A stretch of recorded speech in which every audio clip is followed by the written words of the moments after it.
এই রমজান মাস এত বরকতময়। রাসূল সাল্লাল্লাহু আলাইহি ওয়াসাল্লাম বলেন, প্রত্যেকটা নেক আমল কোন ব্যক্তি করলে পরে তাকে 10 গুণ সওয়াব দেওয়া হয়। আল্লাহ কত দয়াবান দেখেন, একটা গুনাহ করলে একটা গুনাহ লেখা হয়, কিন্তু একটা নেকের কাজ করলে 10 গুণ সওয়াব লেখা হয়। কেন? কি কারণে? আপনি তো একটা সওয়াব পাওয়ার কথা, আমি একটা নেকের কাজ করলে একটা সওয়াব পাওয়ার কথা, আল্লাহ পাক কেন 10 গুণ সওয়াব দেন?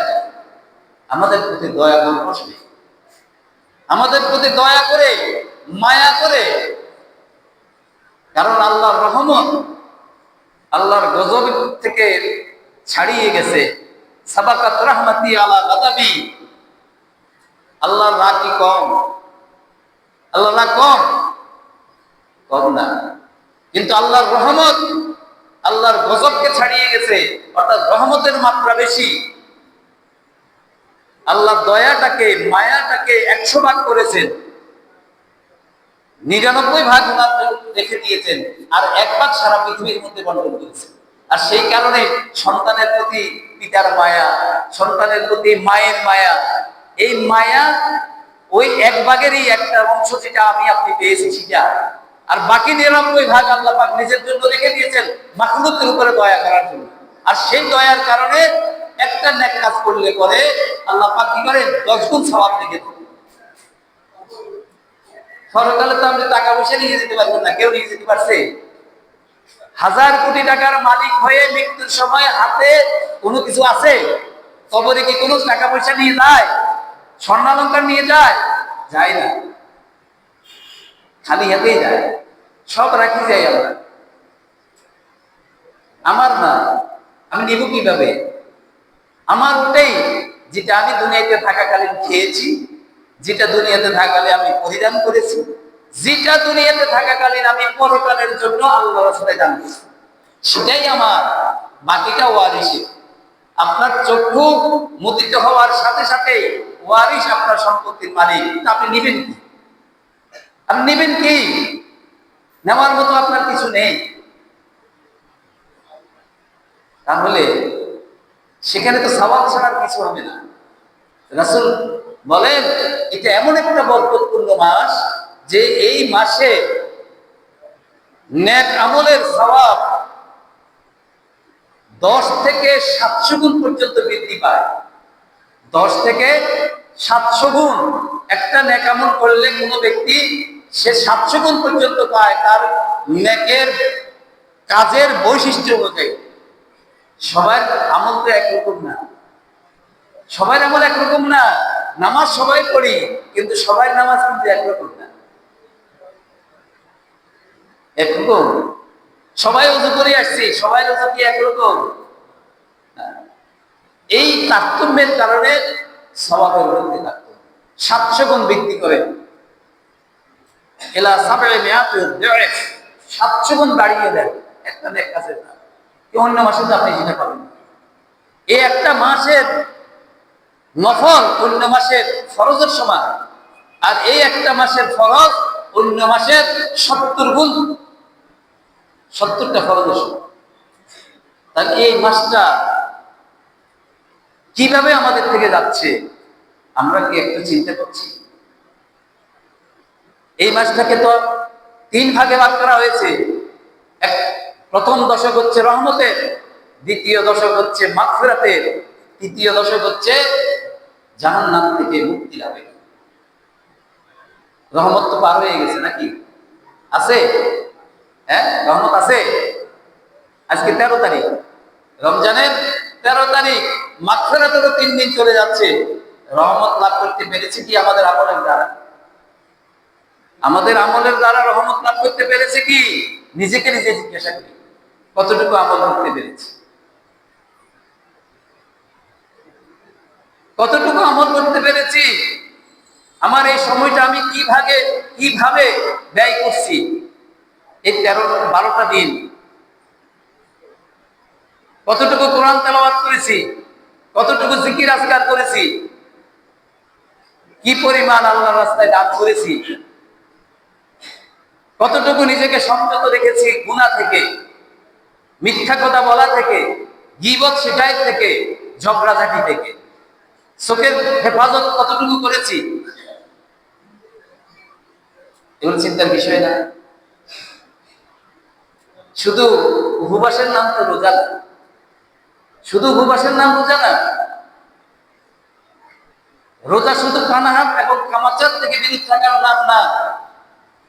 যিনি রোজা রাখবেন তিনি অন্যায় কাজে লিপ্ত হবেন না, তিনি মিথ্যা কথা বলবেন না, তিনি চেঁচামেচি করবেন না, তিনি মারামারি করবেন না, তিনি গালাগালি করবেন না। আমাদের তো এমন অবস্থা, যখন রোজা রাখি তখন মাথা আমাদের গরম হয়ে যায়, কথায় কথায় গরম হয়ে যায়, কথায় কথায় রাগ করি, কথায় কথায় খারাপ ব্যবহার করি, কথায় কথায় গালাগালি করি। রাসূল কি বলছেন?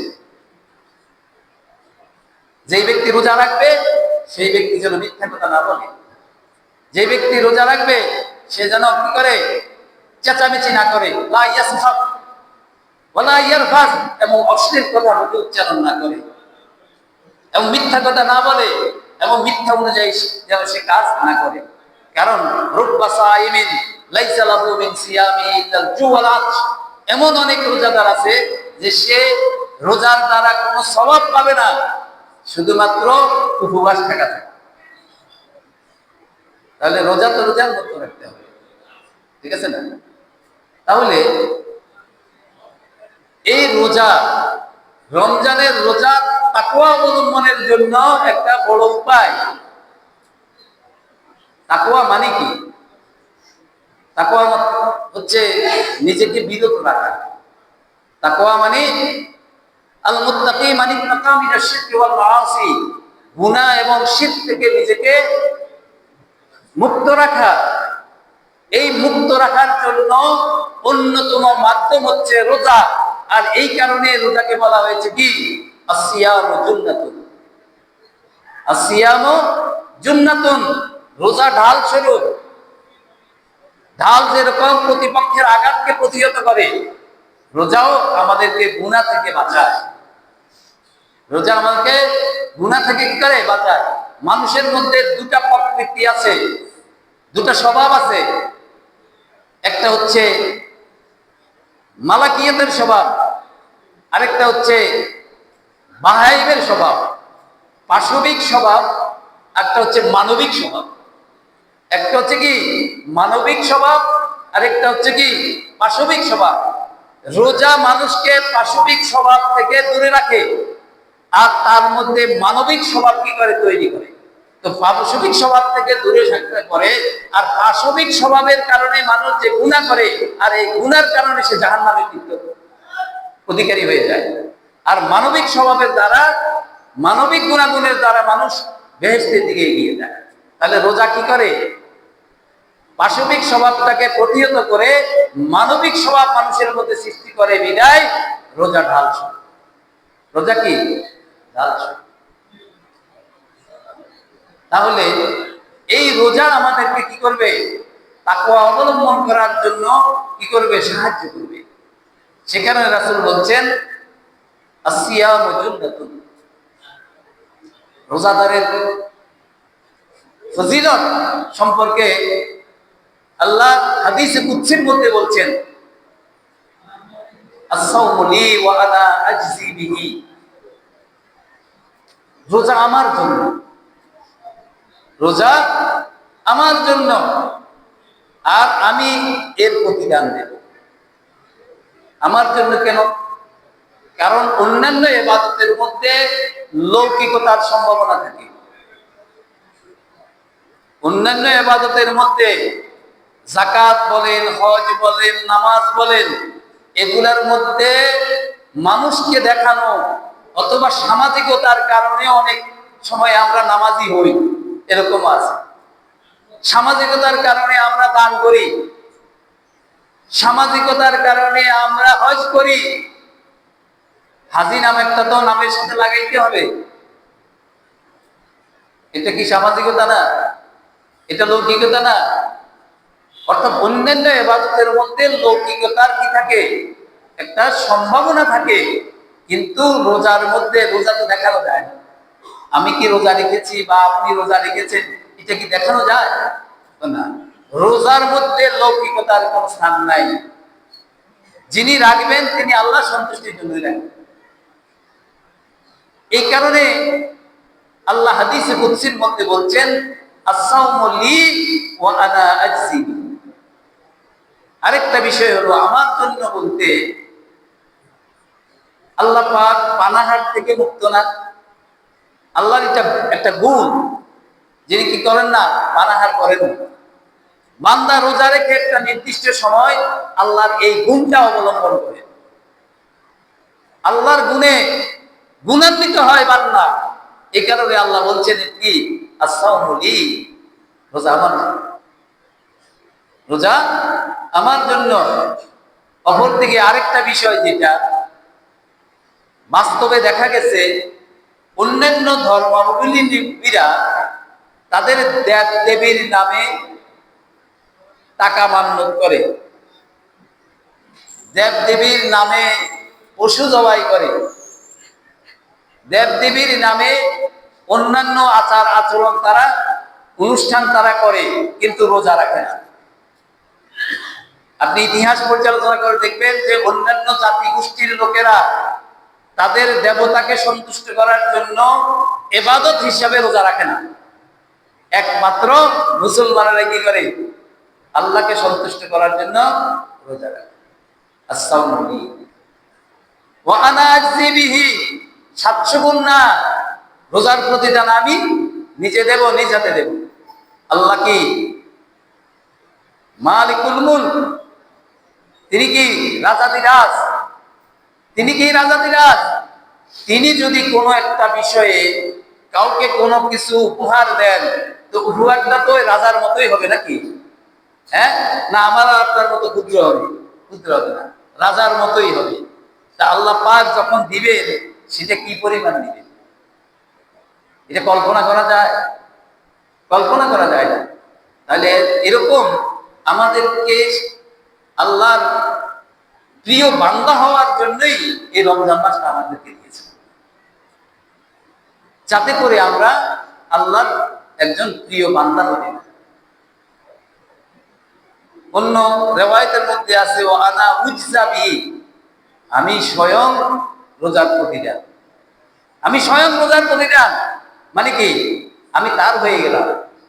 যেই বান্দার জন্য আল্লাহ হয়ে যায়, সেই বান্দার আর কোনো চিন্তা থাকে? বলেন, মাল্লাহুল মাওলা ফালাহুল কুল। যে আল্লাহর হয়ে যায়, আল্লাহ যদি বলে যে এই বান্দা আমার বান্দা, ওই বান্দার আর কোনো চিন্তা আছে? চিন্তা নেই। তাহলে এই রোজার দ্বারাই আপনি যদি প্রকৃত রোজাদার হতে পারেন, আল্লাহকে সন্তুষ্ট করতে পারেন, তাহলে আল্লাহ আপনাকে আমাকে কি বলবে, যে এই বান্দা আমার, এই বান্দা আমার।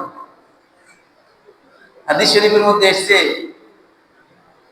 অনেক বান্দাকে আল্লাহ তার রহমতের চাদর দিয়ে ঢেকে তাকে জিজ্ঞাসা করলো, বান্দা তুমি দুনিয়াতে থাকাকালীন এই অপরাধগুলো করছি কিনা? সে স্বীকার করবে, বাড়ি না, আমি করছি। দুনিয়াতে থাকাকালীন তোমার এই অপরাধগুলি আমি মানুষের সামনে প্রকাশ না করে আমি কি করেছি, তোমার সম্মান রক্ষা করেছি। আজকেও হাসরের মাঠে তোমার অপরাধগুলো আলোচনা করব না, এই গোপনে গোপনে আমি তোমারে ক্ষমা করব। ঠিক আছে, গোপনে গোপনে আল্লাহ কি করবেন, ক্ষমা করে দেবেন। তাহলে আল্লাহর হইতে হবে। আল্লাহর হওয়ার জন্য, আল্লাহর বান্দা হওয়ার জন্য একটা সুবর্ণ সুযোগ হচ্ছে কি, এই রমজান মাসকে সঠিকভাবে কাজে লাগানো। আল্লাহ পাক রোজাদারকে এত সম্মান করেন, হাদিসের মধ্যে এসেছে, রাসূল বলেন, লাখালুফু ফামিস সাইম আতিয়াবু ইনদাল্লাহি মিন রিহিল মিস্ক, রোজাদারের মুখের গন্ধ আল্লাহর কাছে মিশক আম্বরের চেয়েও কি প্রিয়। মিশক আম্বরের চেয়েও প্রিয় রোজাদারের মুখের গন্ধ। কিন্তু ওই গন্ধ কিন্তু খাবারের গন্ধ না।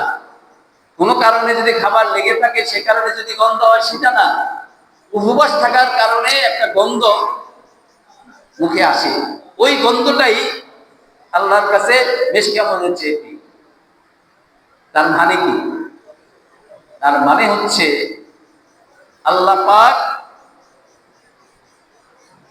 কবরের থেকে উঠার সময় যখন রোজাদার হাসরের ময়দানের দিকে যাবে, তখন তার মুখের থেকে মিষ্টাম্বরের গন্ধ বের হবে। কথা বুঝছেন? অথবা এর রূপক অর্থ, এই যে গন্ধই যে আল্লাহর কাছে প্রিয় না, এটাকে আল্লাহ রূপক ভাবে বলছেন যে এর অর্থ হচ্ছে আল্লাহ পাক তার মর্যাদাটা বৃদ্ধি করে দিবেন। অর্থাৎ আল্লাহ পাক তাকে এমন এক পুণ্য দান করবেন, এমন এক বিনিময় দান করবেন, যে বিনিময়ের দ্বারা তার বিনিময়টা, যেই হাদিয়াটা আল্লাহ পাক তাকে দিবেন, ওই হাদিয়াটা মেশকাম্বরের চেয়েও দামি হবে। অথবা সুগন্ধি মানুষকে কাছে টানে, ঠিক আছে না? সুগন্ধি কি করে? মানুষের মনকে কাছে টানে। আল্লাহ পাক কিয়ামতের দিন রোজাদারকে কাছে টেনে নিয়ে আসে। এটাই হচ্ছে লাখালুহু ফামিস সাইম আতিয়াবু ইনদাল্লাহি মিন রিহিল মিস্ক।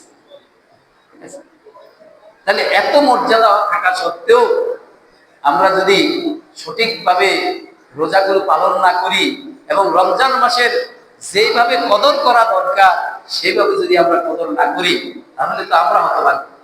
যে ব্যক্তি রমজানের কল্যাণ থেকে বঞ্চিত, সেই ব্যক্তি সকল কল্যাণ থেকেই বঞ্চিত। রাসূল বলেছেন ফাকাদ হারুমা কুল্লাহ, সে সকল কল্যাণ থেকে বঞ্চিত। কিন্তু আমাদের হালত কি বুঝা? একটু পরে নামাজ পড়বো, অথচ কি বলছে খালি। ওনার কি কোথায় গেছেন নাকি? এলাকার মুসল্লিরা কোথায় গেছে? দাওয়াত টাওয়াত কোথাও আছে নাকি? না হলে এই অবস্থাটা কেন? কারণটা কি আমার তো বুঝে আসতেছে না। কি আমাদের থেকে রমজান আসলাম চলে গেল, রমজানের কদর কি আমরা বুঝার ইয়েটুকু আমাদের নাই, জ্ঞানটুকু আমাদের নাই। দুনিয়ার সবই তো বুঝলাম, সবই বুঝলাম দুনিয়ার, কিন্তু আসলটাই বুঝলাম। আমরা দুনিয়ার জীবনকে একমাত্র জীবন হিসেবে মনে করে নিয়েছি। যদি আমাদের পরকালের সামান্যতম বিশ্বাস থাকে, তাহলে আমাদের এই হালত হইতে পারে না, আমাদের এই অবস্থা হইতে পারে না। তখন তো আফসোস করলো কোনো কাজে আসবে না, আফসোস করলো কোনো কাজে আসবে না। পরিশেষে যে কথাটি বলতে চাই, এই পবিত্র রমজান মাসে রোজা রাখার পাশাপাশি আমাদেরকে 4টা কাজ করতে হবে। এখন থেকে বাকি যেই রোজাগুলো আছে, এই রোজাগুলোর মধ্যে আমাদেরকে 4টা কাজ বেশি বেশি করে করতে হবে। হাদিসের ভাষ্য অনুযায়ী